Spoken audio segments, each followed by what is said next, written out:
नमस्कार दोस्तों, हिंद किसान में आप सभी का स्वागत है। चंद घंटों पहले हमारे प्रधानमंत्री मोदी जी ने कृषि के विकास के 2 फॉर्मूले दिए।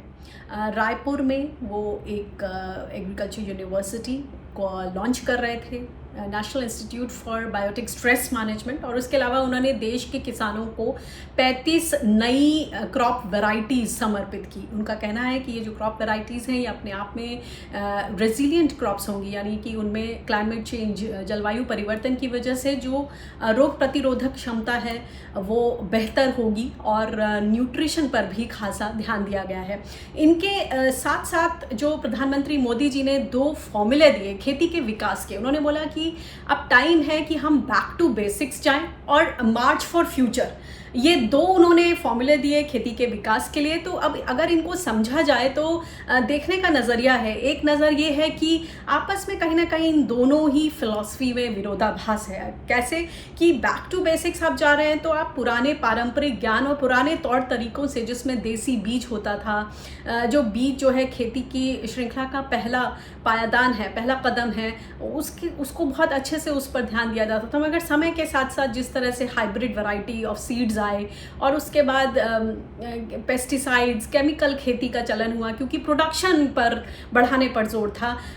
इसके साथ साथ बहुत ज़्यादा इंडस्ट्रियलाइजेशन, टेक्नोलॉजी, अब कॉरपोरेट खेती को लेकर तमाम तरह की आशंकाएं हैं। तो मार्च फॉर फ्यूचर में जो एक विजन है वो देखा जा रहा है कि जो बड़ी बड़ी कंपनियां हैं वो आएंगी और अपने तरीके यानी टेक्नोलॉजी का इस्तेमाल करेंगी।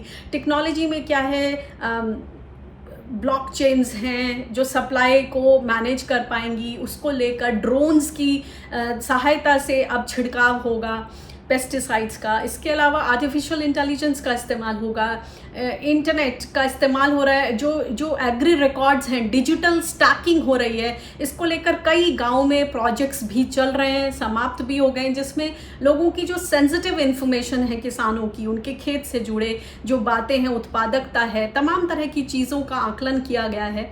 बोला जा रहा है कि इससे किसानों का फ़ायदा होगा, मगर कहीं ना कहीं उनकी प्राइवेसी, उनके रिकॉर्ड्स को कितनी सुरक्षा मिलेगी या कितनी सुरक्षित रहेंगे वो रिकॉर्ड्स, वो अपने आप में ये सवाल हैं।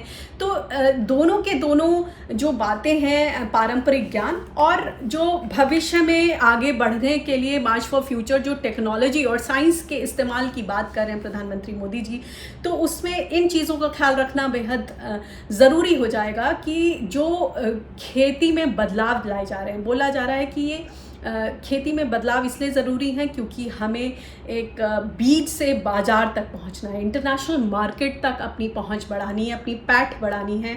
और खेती में जो भारत कृषि प्रधान देश है तो उस यूएसपी को इस्तेमाल में लाना है। वो सारी बातें ठीक है, मगर इसमें इस चीज़ का ख्याल रखना पड़ेगा, ये भरोसा देना होगा किसानों को कि जो विकास की ये कहानी लिखी जा रही है इसमें उनका भी उतना ही शेयर होगा प्रॉफिट्स में।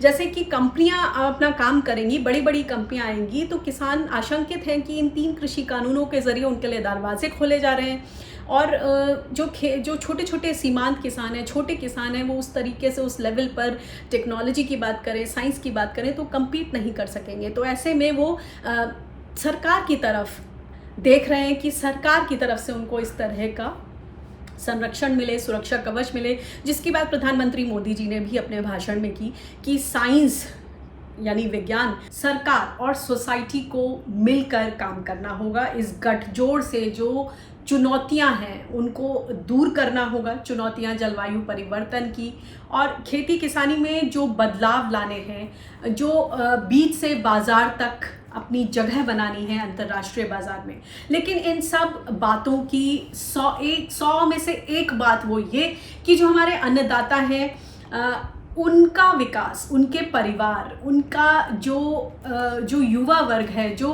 पालन पोषण है, उनके परिवार के लिए उनकी थाली में खाना होगा या नहीं होगा, कितना होगा, ये जो बदलाव की कहानी होगी। इसमें जो प्रॉफिट कंपनियां कमाएंगी उसमें क्या किसानों की भी उतनी भागीदारी होगी? दौलत का एकीकरण तो नहीं होगा, क्योंकि ये जो सवाल है उन पर बहुत ध्यान देने की ज़रूरत है।